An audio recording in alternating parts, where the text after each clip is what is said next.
What's up there, wife? Let's start this over, Hubs. Well, we haven't even actually started, so I don't know if we can actually start over. What's new? Let's see. Finally getting some sunshine here in Reno, which is fabulous. Not bad. Good for my mental health. Yeah, good for all of our mental health. You can hide all the ligature that I would use to dangle myself a little bit, do a little neck stretching. It's not funny. What else? Anything else? Gosh. A lot, but I don't know. We want to go into Don't want to it crack right into now. it now. Okay. Yeah. Okay. Yeah. Maybe we should just start podcasting then. Okay. Okay. Let's see. Our first question this week is from Dan on the Ancestral case for salt supplementation. He says, you've recently been talking a lot about salt and electrolyte supplementation, and I like to look at things in an ancestral context. Did pre-agricultural peoples supplement with salt somehow? I do know that the Hopi Indians in northern Arizona had a ceremonial salt trail into the Grand Canyon, and I assume that they were able to retrieve salt from geologic deposits. But the amount of salt that feels optimal for me seems like it would be hard to attain in prehistoric times in many parts of the world. Are there other examples of this besides the Hopi? Really good question, and clearly I like to frame things from an ancestral health perspective, and this has been one of the challenging things to weave into like the orthodox paleoite information, that came out of Lauren Cordain early on, which suggested that a very low sodium intake was what a true paleo diet would be represented by. But what's interesting is consistently when we had people eat that way, they felt horrible, and it wasn't just for a brief period of time. Like if you started pushing the athletic activities out at all, then people really, really suffered.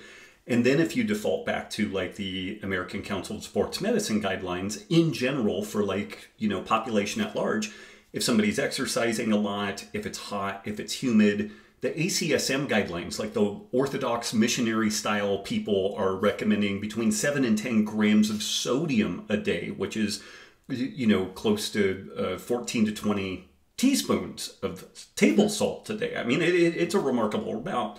So this is where it's been hard to kind of square the ancestral health perspective with the clinical outcome, like what actually makes people look, feel, and perform better. So I started doing some digging, and I guess in some ways you could make the case that this is trying to create a certain confirmation bias around what we're up to. I mean, we're selling Element. We help people with ketogenic diets. They need to supplement salt. So you could make the case that it's self-serving for us to construct a narrative around the fact that people need more sodium. And it may in fact be true that people need more sodium. So I mean,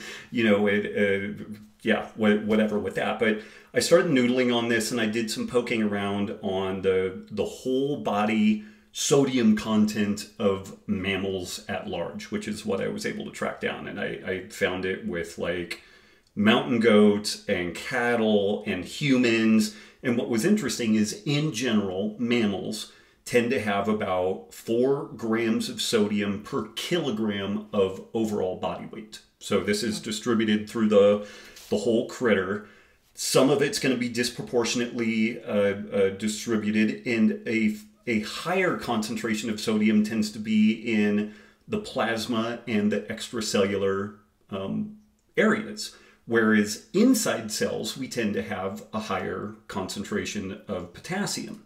And this is part of the whole biological process, it's life itself, of creating a gradient of sodium being in higher concentrations outside of cells, potassium being in higher concentrations inside cells.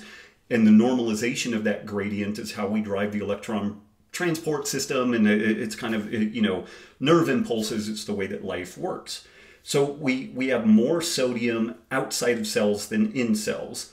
The way that animals are typically slaughtered and processed in westernized societies, the animals are killed and then bled. Mm-hmm. So a major reservoir of the sodium is removed right immediately at death. And so when you look at the nutrition information on meat in general, it's about 1 gram of sodium per kilogram of meat. So we've got a spread there of 1 gram of sodium per kilogram of meat in processed finished food, whereas we've got about 4 grams of sodium per kilogram of critter that includes the hair and the skin and the nails and the bones and all that type of stuff. So I have been unable to track down information on what the sodium content of muscle meat and organs would be if all this stuff was allowed to equilibrate, but it's got to at least be double what we're seeing. And so that's definitely going to be a source of sodium. Another piece to this story, and this is really controversial, particularly within the kind of more mainstream like dietetics world, what's the answer for all health ails? What do you need to do? Drink more water. Like it's always the fucking, drink more water, just drink more water. That's going to fix everything.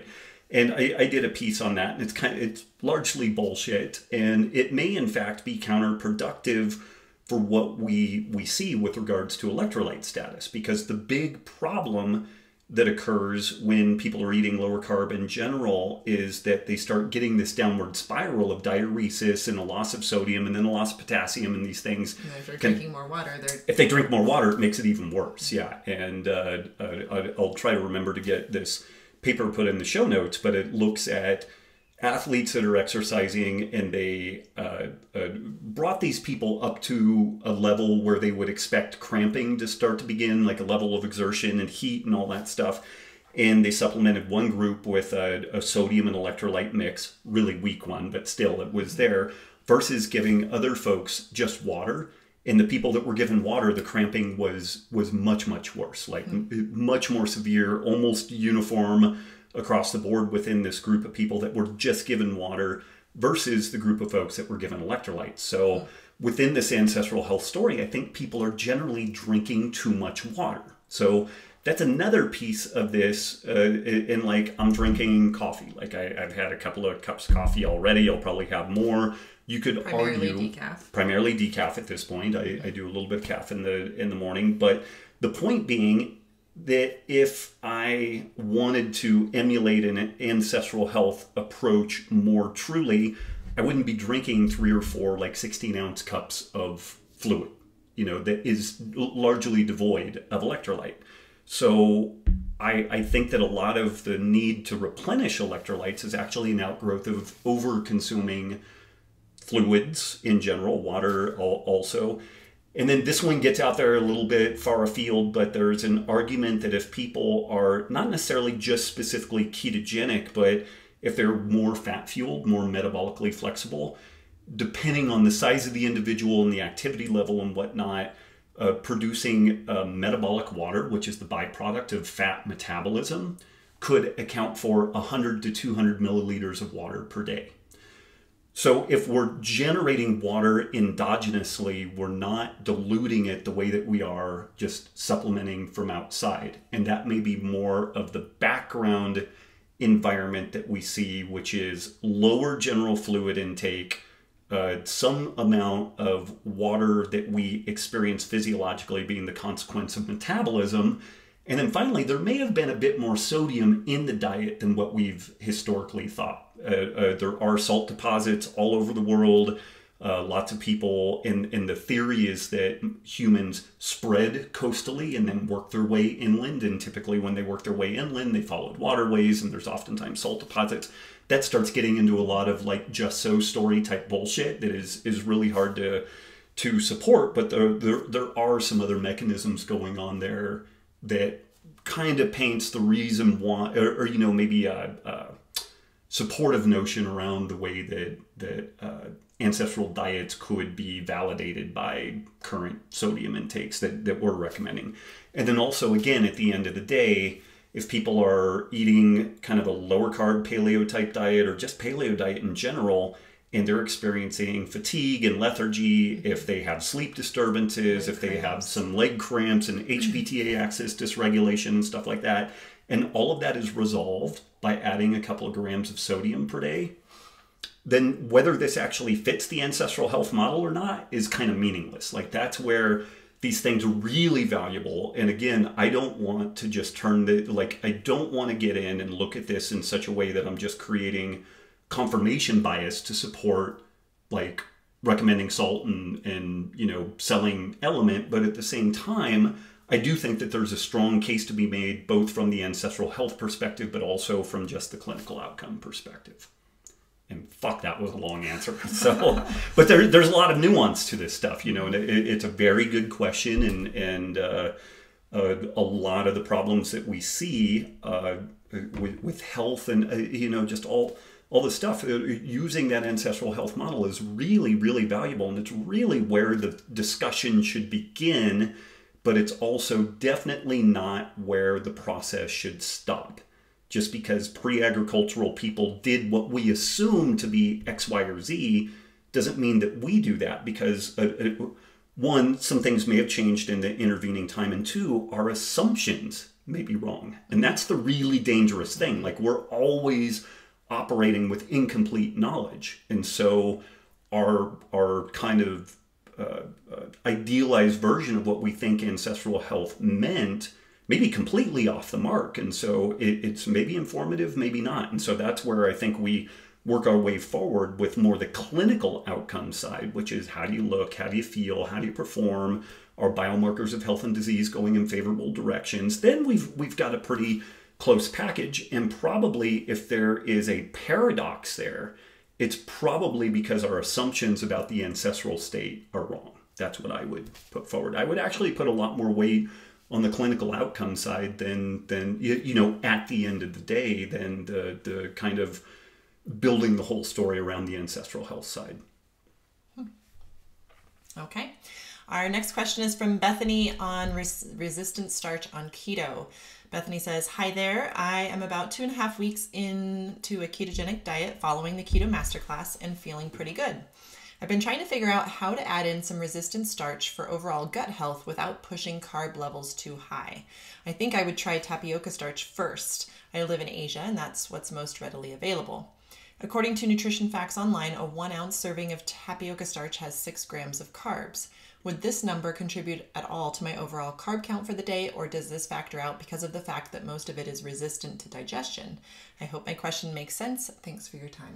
Really good question. And I think the point about how much of that 6 grams of resistant starch is going to manifest as a blood glucose response is really hard to pin down. I'm blanking on the fiber that is used in a lot of the low carb and keto, like cookies and stuff like that. It's corn derived, but Tyler was talking to me about this, and there is massive variation from person to person. This is pretty well documented in literature.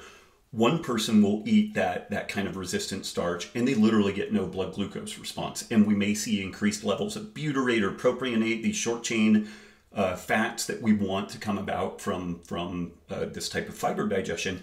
And other people get a really frisky blood glucose response because it looks like either the human enzymes or the gut-associated enzymes with the bacteria allow those fibers to actually be cleaved in a way, and then the glucose enters the bloodstream.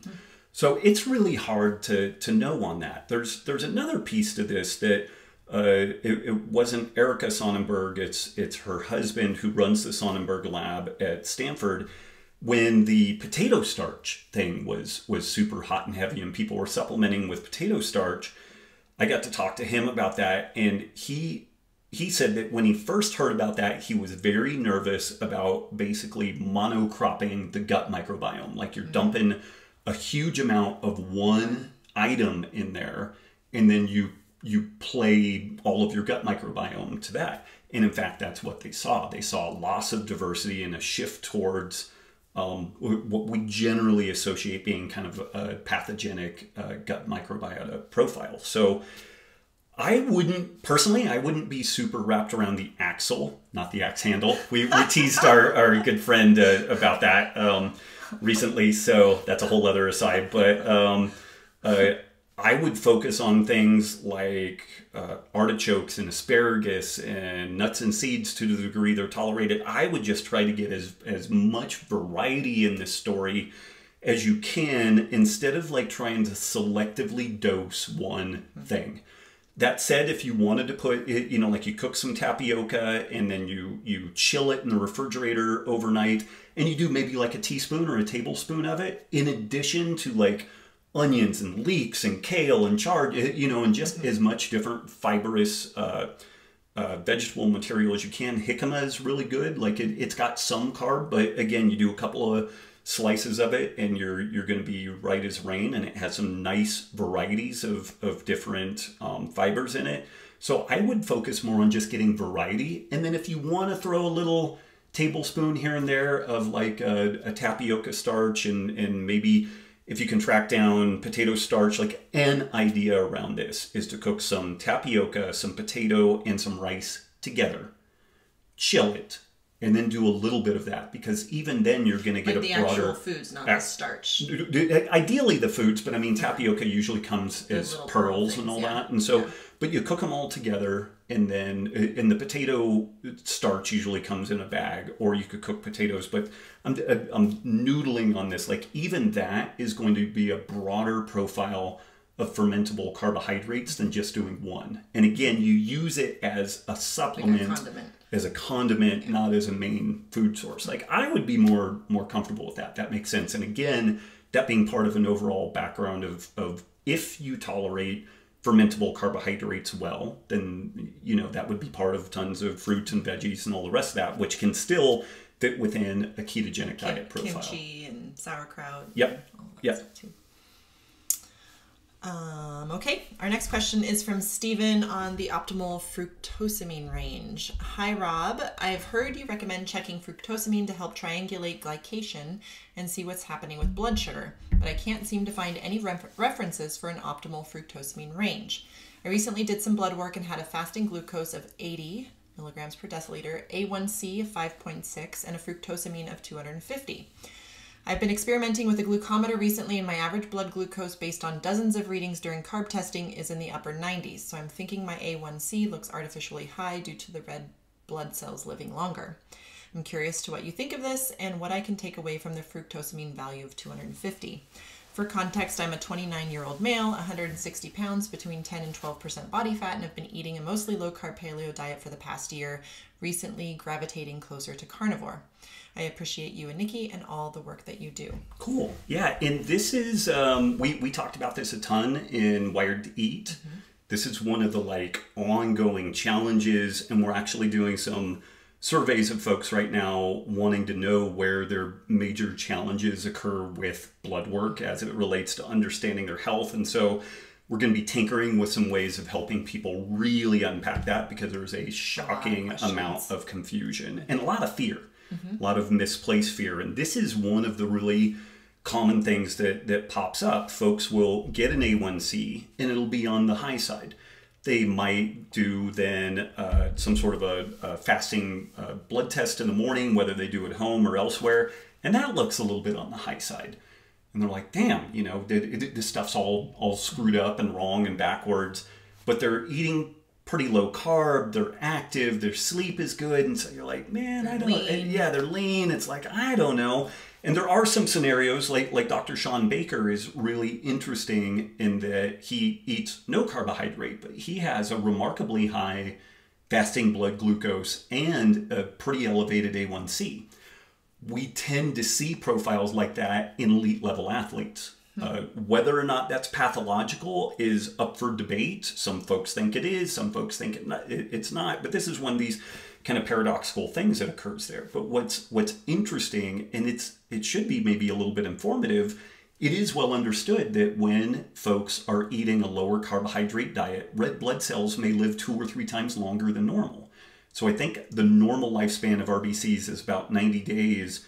And it can dramatically extend the life cycle of these red blood cells. Now, that's a whole interesting thing in and of itself when you think about health and longevity, because these red blood cells come online and then they live and then they die, and then we need to allocate more stem cells to produce more red blood cells. Those stem cells are a finite resource, and once they're gone, they're kind of gone. And this is why people may motor along pretty well, and then all of a sudden they just crater because they've literally depleted their whole stem cell pool, and that's a whole other whole other thing. And you and I never got to like bank our fetal cord blood or anything, so we're kind of out of luck in that regard. But a way that we can triangulate in on this story is looking at fructosamine. Fructosamine is another marker of advanced glycation end products, but it deals with the blood albumin, not with the red blood cell surface. So it's a way that we can kind of triangulate in on this. And for the reference range, and Stephen, I don't know, man, like, not to be a dick, but fructosamine ranges, like, they're pretty easy to track down on the interwebs, and they tend to be about 200 to 280 for the fructosamine ranges. His is 250, which is a little bit at the higher end of normal. So there might be a little bit of something going on there, but I mean, it's the thing is though, is that 5.6 A1C is inching into peri-diabetic range according to the A1C reading. It is not remotely close to the peri-diabetic range when we're considering the fructosamine number. So that, you know, this is still in kind of trying to triangulate in on this. Like, the fasting blood glucose is not particularly high in general. The A1C looks a little high, and then the fructosamine is kind of middle. It's not super high, it's not super low, so it's a little ambiguous. It doesn't ferret this stuff out all the time, but those are the ranges. The about 200 to 280.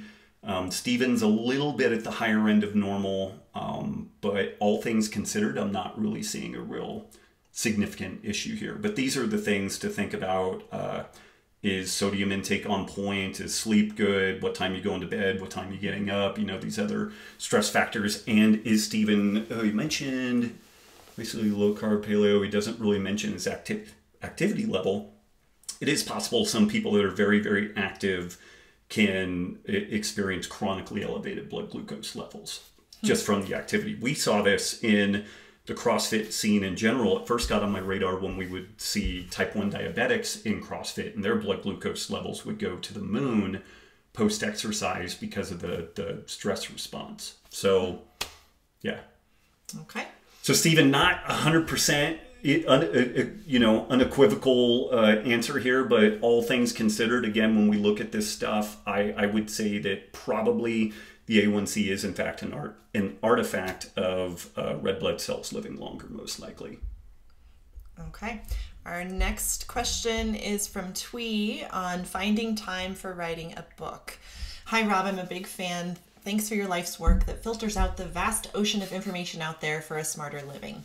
I'm so glad you're doing what you do, reminding me to sit back to look at the big picture of everything in life. In your last few podcasts, you mentioned that you are again working on publishing more books. Congrats, and I can't wait. I've been trying to write my first book. It's been such a slow process. It's been 4 months, and I'm able to get in about 6,000 words or so. Holy cow, it is such like a textbook, but I've got to start from somewhere. The book has a mix of East meets West medicines for those undergoing cancer treatments. Needless to say, the topic is not easy, and there's so much development out there every week that it's hard to keep up. I'm a full-time oncology pharmacist. My husband also has a full-time job and will soon go back to school while working for the next 2 years. We have 4 kids, ages 5, 7, 9, and 10. Holy cats. So their activities are endless Mondays through Sundays on top of their normal schoolwork, church, and of course we have to add Vietnamese school in there because all others are not enough. I started out... We need to forward that like overcommitted article. We can put it in the show notes. I started out with trying to get a few words in during my lunch hour, but it seems that it takes me a good 15 to 20 minutes to get into a good writing mode, but then I have to go back to work before I get much further into the book. If my kids have a long 1 to 2 hour activity, I can get more done then while waiting for them, but then I feel guilty for not paying attention to them. I also exercise daily, either before work or during lunch, whichever works out for that day. The past 2 months I've been exercising during lunch rather than working on my book because I feel my brain needs a break from thinking all day. Then I find myself slacking off for whatever excuse because honestly I'm just exhausted mentally and physically. So that's my background story. My question, simply put, how do you do it?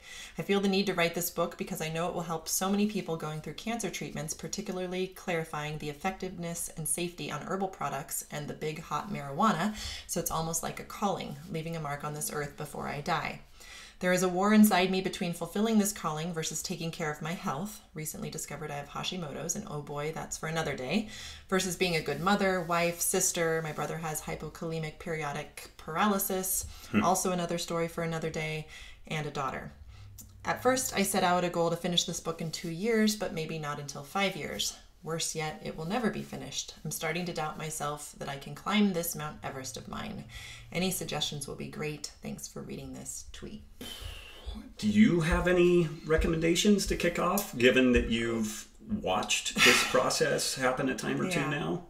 So for you, and I think this is for anybody working on anything creative where there's just so much going on and different components to weave into a story, like in writing a book, having blocks of time, like the thought that you're trying to write for 15 or like during a lunch break seems probably more stressful than not, because you're just context shifting. Like you like you said, it takes a couple minutes to get into it, and then by the time you maybe are in a good vein, you've got to go back to work. So one suggestion, and again, it sounds like, with 4 kids and all that you guys have going on, I don't know how reasonable this is, but maybe blocking off a Saturday morning chunk of time where maybe your husband can take care of the kids, or if you have family in town, you can, have somebody cover for you, and you go and get like 4 hours early in the morning of writing. And again, it might be different for you. I know you prefer to write first thing.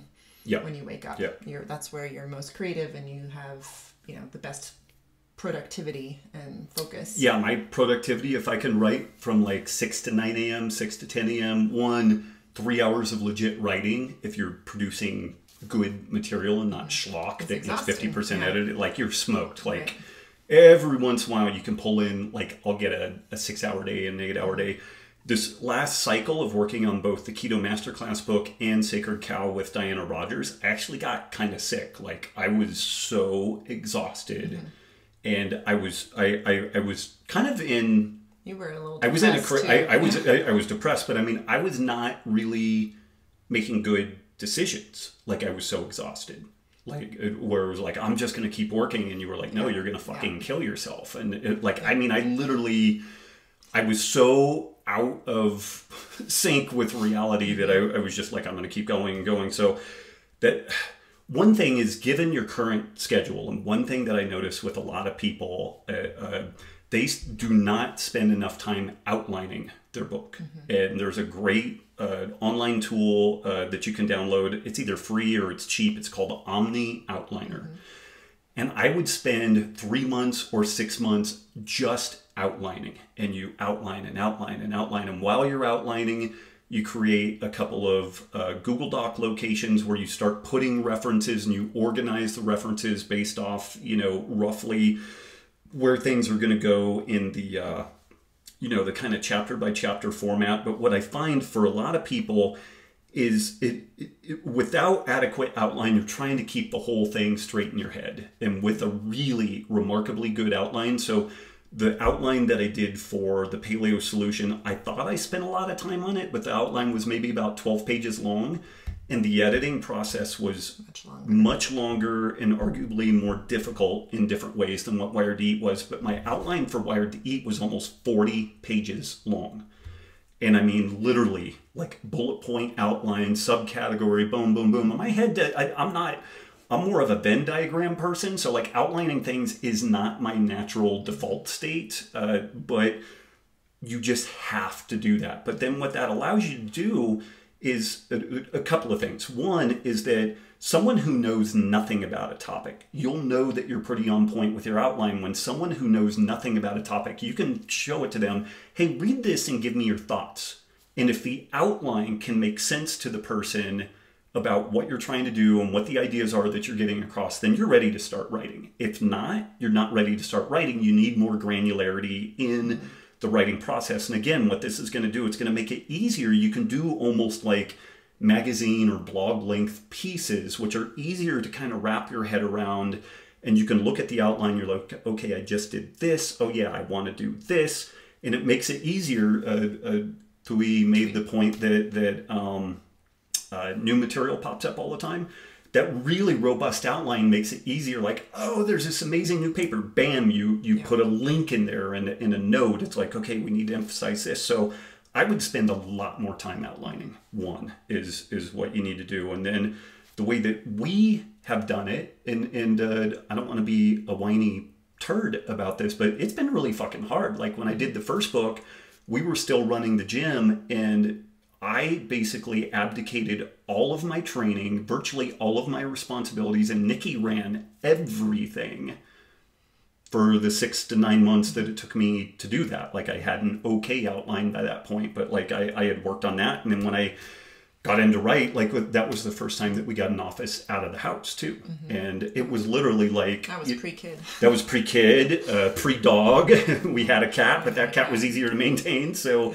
So it was a much simpler life in a lot of ways, but even then I needed to be out of the house. I mean, it was literally kind of like 1950s, like peck you on the cheek, hard hat, lunchbox. And I went to my office, and all it was in the office was like a wireless router, a chair, and a table to put my coffee on. And that was it. That was the only shit that I had in there.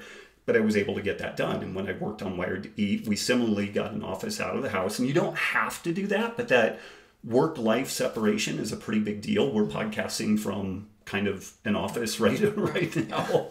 And it's not the easiest thing in the world sometimes, because that work-life deal really, becomes problematic. So a couple of thoughts. Really work on the outline.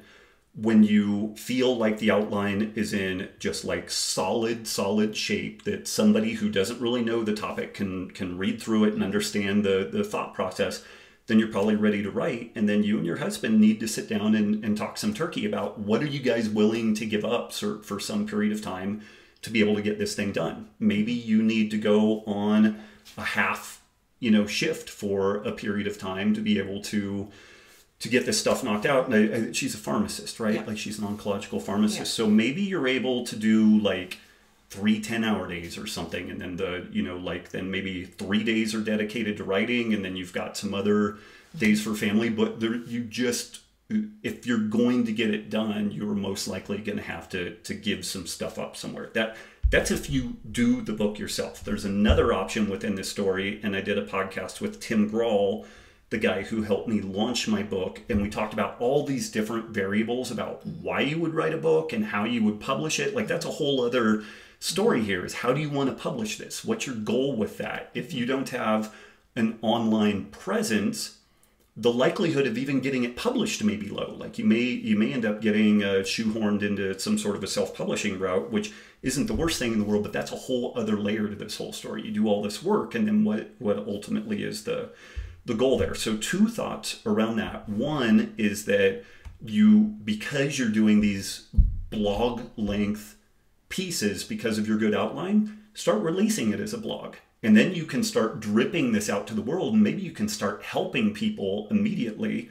Build a little bit of a platform. And build some platform, build some presence. The really cool thing about that too is you will get a bunch of feedback from people, so that you can start, as authors, we always make assumptions about what the reader is going to understand. And then when you start getting feedback, a lot of times you're like, I can't believe this person is not getting this, but they don't. And then you have to figure out a way to kind of deal with that. The one downside of that is that people love pinching other folks' shit and not attributing it. So there's a little bit of a challenge there, but there is also the reality that it sounds like you have a world caliber expertise that's going to be hard for somebody to just pinch and run off into the sunset with. So publishing this serially as part of a blog series could make a lot of sense because of the feedback, and also you'll get a sense of accomplishment. Like each time you drop one of these things, it's going to be one more piece that's done and it's out there and you're getting this stuff cranked out. And then the other potentiality is a ghostwriter. Okay. It is the ghostwriter, where somebody sits down and interviews you, and about 99% of the health and fitness books that are published are ghostwritten. So a person, Nicki would sit down, interview me, ask a bunch of questions, maybe look at written material I already have. Then she uses a very formulaic format to then start writing the book. And this is why the bulk of health and fitness books look like the same book, because it's written exactly the same way. And it's not to say that the information isn't good in there. and if you detect a little bitterness, I definitely have that. I'm the fucking sucker that still sits down and does my own stuff because I kind of like the process and I like getting my voice out there and whatnot. And you have a very unique voice. And I have a unique really voice that's for other people to replicate. Yeah, and a lot of what not that I'm remotely like Stephen King in any way, but he has mentioned that he doesn't know what he's going to write. He only discovers it as the next word is predicated from the word he just wrote. Like it literally is that creative process, and it's an emergent process. So depending on how you're wired up, you may be really well suited to finding someone to help you kind of ghost write the book. But again, you're going to have to allocate resources up front on that most likely. But that could dramatically curtail the amount of time that you have to invest in this. And those are other things that you can do too. Like if you're just sitting in the car, you can dictate to yourself ideas, then you email that to yourself. You can send that out and have it transcribed. And then maybe that's 85% usable, but let's say you get 2,000 words of material with that and it's 85% usable. It's still going to be way faster than sitting down and just writing it. And then you have I was just going to say, like you mentioned that you have Hashimoto's and it sounds like you have a lot going on. And I would, the worst thing I ever did for my health was write a book. I wouldn't put a timeline on it. I would get yourself healthy. Because it's that Parkinson. Not at the cost of like. Make a decision about what you want to do. Don't drive yourself into a hole. Yeah. But there's also Parkinson's law, where a project will extend to the duration that you give it. Okay. So that's my nervousness around that. That's true. But what does writing books is horrible for my health. It's just been the drizzling shit. It's not particularly great for our relationship in a lot of ways too. It's very stressful, very straining. But I would actually argue the point that she needs to figure out a way of allocating the time and resources to get it done, and then set a very concrete deadline, because otherwise it will just stretch on forever. That's a good point. Yeah. But I wouldn't sacrifice sleep. I would not sacrifice sleep and health. Sacrifice what you're feeding yourself, and physical activity. Because like when I was working on Sacred Cow really hot and heavy, I would get up, cup of coffee, get in and start writing. And I would do that until I literally just about collapsed. I would maybe do some jujitsu and some exercise, help with the kids, cook some food. I went to bed super early and I got up. And so I was doing everything I could to support my health. And it still kicked my ass. Like it still was kind of a race to the finish to just get the draft in. Yeah. Hopefully but that keep was us helpful. Posted. Yeah, definitely keep us posted. I was thinking if there's one other thing. Do you have one other thought?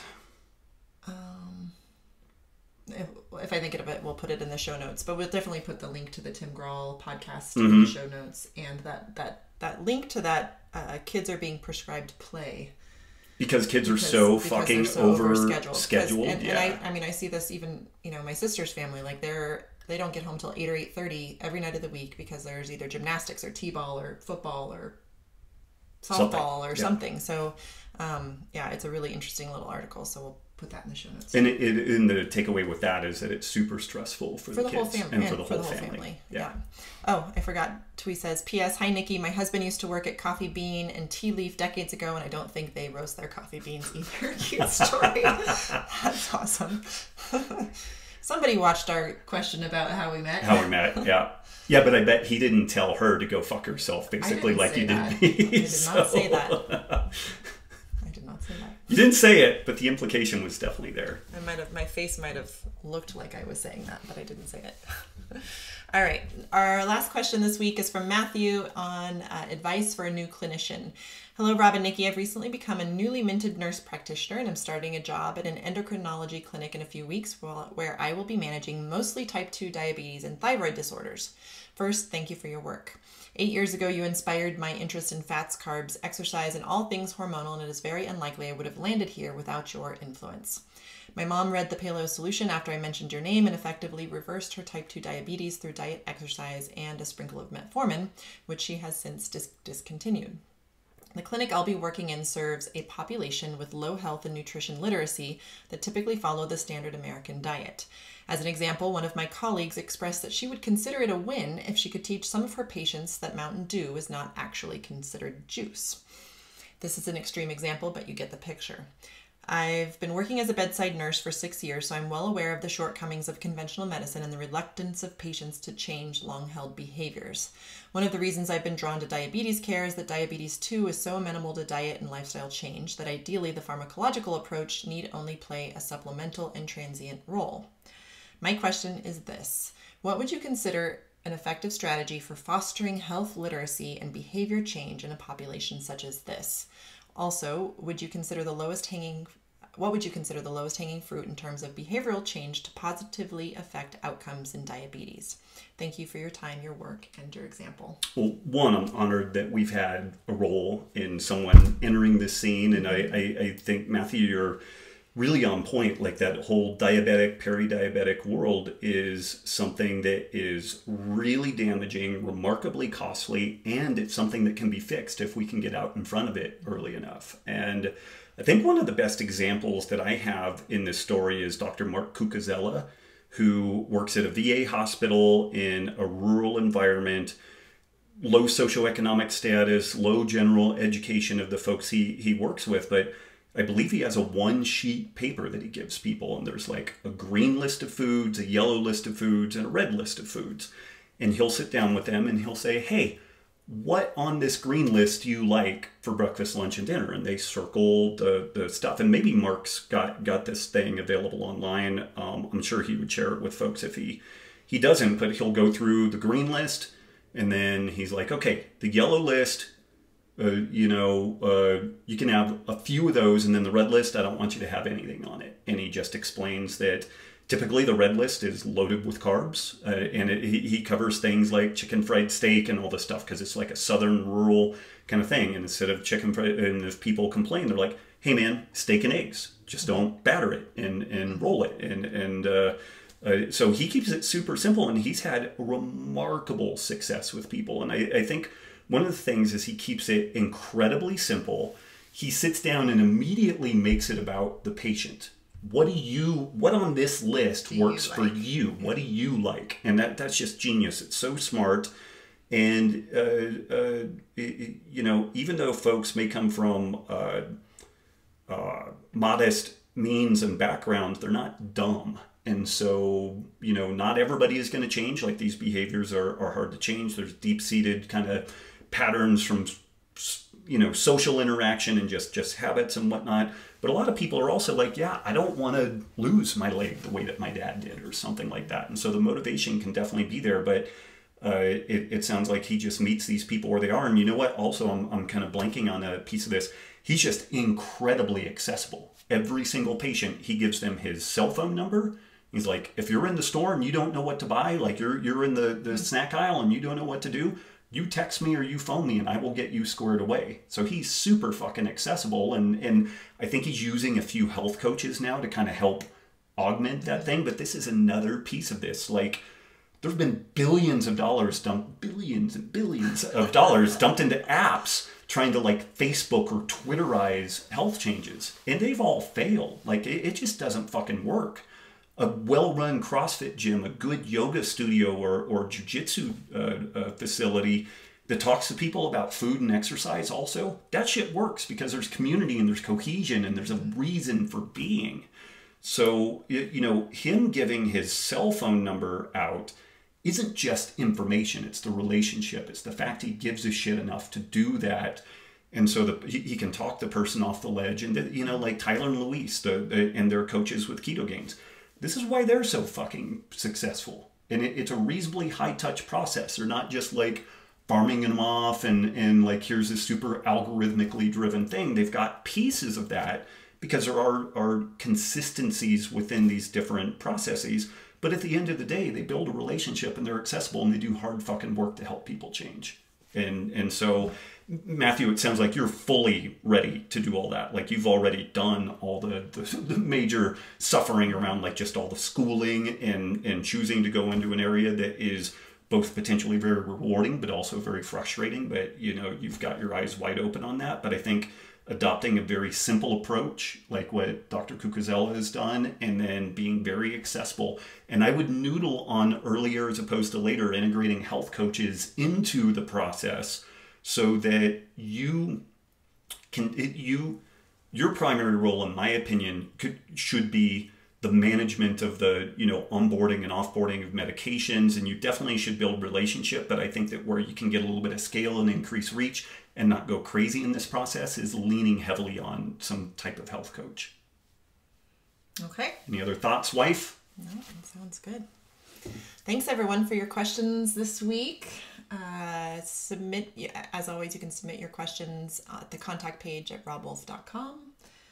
What else? This episode brought to you by Elements. Stay salty. Yep. We've got a new raspberry flavor coming.